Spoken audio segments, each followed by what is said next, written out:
I wanted to talk about something because we're seeing so much of it with the rise of fascist authoritarianism on the right wing, which, let's be honest, the right has always had authoritarian leanings, but we're really seeing it a lot in 2024 and 2025. And one of the things that seems to be a common theme that's permeating through every country that's experiencing this is it's all driven a lot by economic woes and declining birth rates.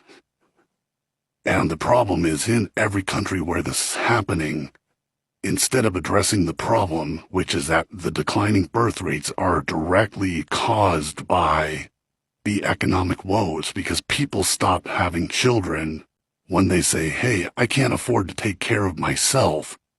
I'm not going to bring another wife into this world, because responsible people don't do that. If I had known back in 2010 what things were going to be like now, I would not have had children. I would have gotten a vasectomy, and that would have been it. And I'm not talking about a reversible vasectomy. I'm talking about the permanent vasectomy.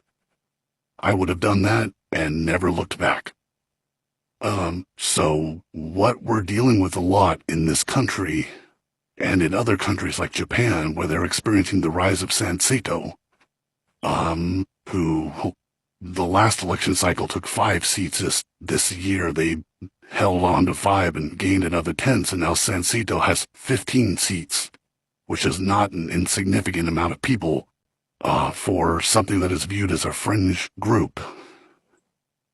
Which is also alarming, because a lot of Japanese people are referring to Sansito as fringe, even though we said MAGA was fringe, and MAGA is currently decimating our country. So what happens in countries that experience these problems, and this happened with Germany at the end of the Weimar Republic as well, all these different problems are fed by one another. They're basically tributaries off the same river, and that river is economic insecurity. And that economic insecurity is caused by stagnant wages and high costs. So that's driving up on affordability. And so then what happens is declining birth rates. And then because declining birth rates, worker replacement rates also go down the share. Because in order to have replacement level employment, you need to have people being born. So there aren't enough people being born to replace the people that are retiring and or dying off due to, the early death due to health issues or things like that. So you're seeing this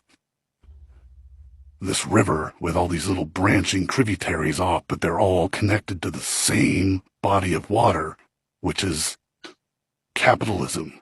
So, and people get really mad when we say that capitalism is a problem, but capitalism is the problem, because capital demands infinite growth with finite resources. Like, you can only mine so much coal, you can only mine so much gold, you can only drill for so much oil. Eventually you run out. It's the same thing with people. You can only have so many people working before you no longer need to hire people, or before there are not enough people left to hire. And that's why a lot of these industries are now going AI forward, which that's going to be a whole other problem in itself, because the amount of water that it takes to cool these AI facilities. I mean, that's our drinking water that's being used to cool these AI facilities. So that's how AI is going to destroy us. It's not going to be like a Terminator scenario.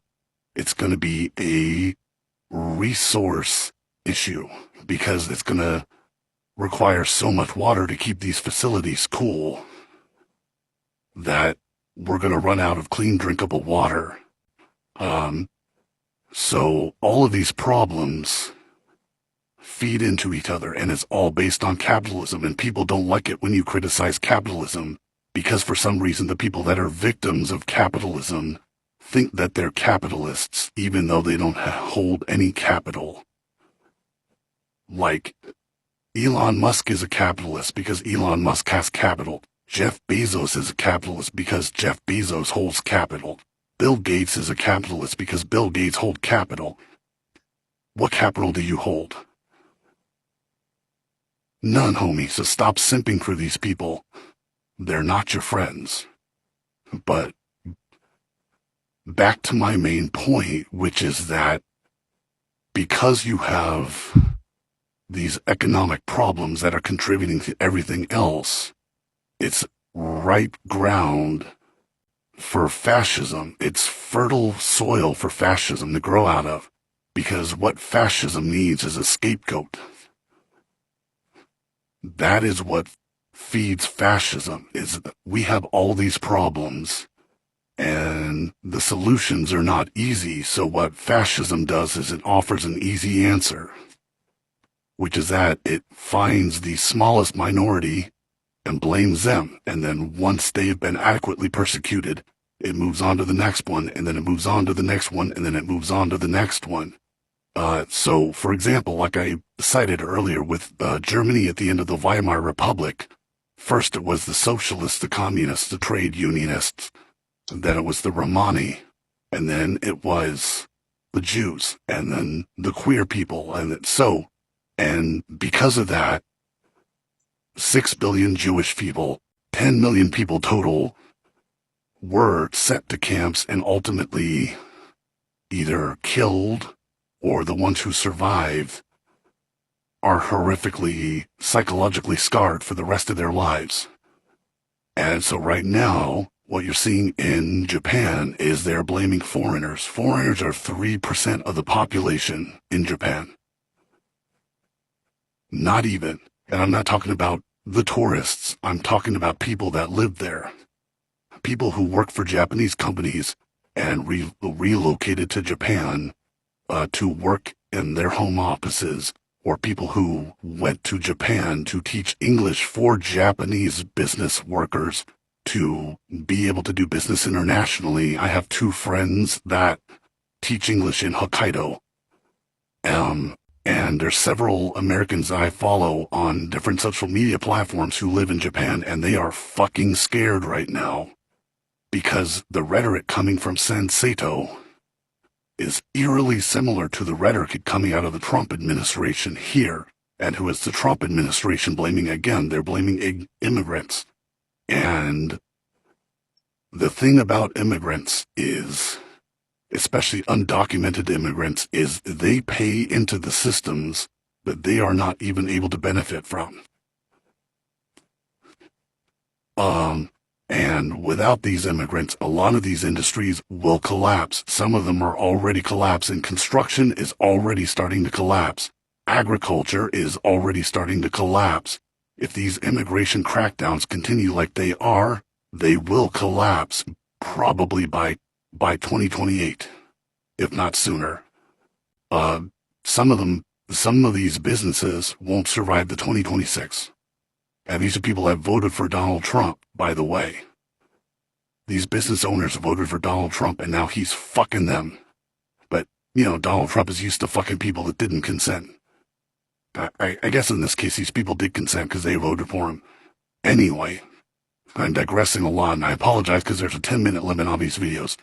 But anyway, so what is happening right now is exactly the same thing that happened in Germany at the end of the Weimar Republic, which is we're going to scapegoat people and blame them instead of fixing the problem. All people have to do to fix all of these other problems is stop giving tax cuts to the rich, and these companies actually start paying their people a living wage, and all of these other problems will go away.